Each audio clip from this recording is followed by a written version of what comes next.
Hello বন্ধুরা, চলে গেছিলাম আমি বুকিংয়ে। বুকিংটা ছিল রানাঘাটে, আর দিনটা ছিল শিবরাত্রির আগের দিন। আসলে এই বুকিংটা ছিলই কিন্তু শিবরাত্রি উপলক্ষে। আর এই যে দেখতে পাচ্ছ, এই ছাদটাতে সাজানো হয়েছিল ঠাকুরের জন্য। আর এখন আমি আরেকটা ছাদে যাচ্ছি, সেই ছাদে সাজানো হয়েছিল মেহেন্দির উপলক্ষে। এখানেই কিন্তু বসে মেহেন্দিটা হবে। তো যাই হোক, এত সুন্দরভাবে সাজিয়েছিল কি বলবো।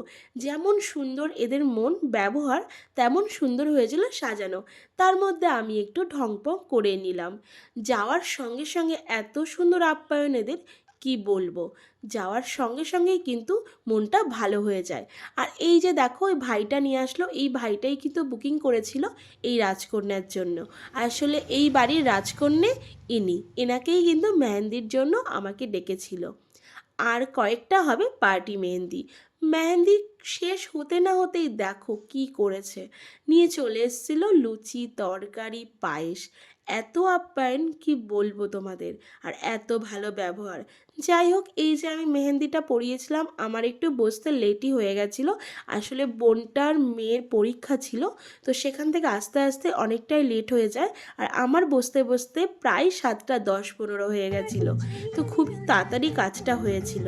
তো যাই হোক, দেখো কত সুন্দরভাবে এখানেও নাচও হয়েছে।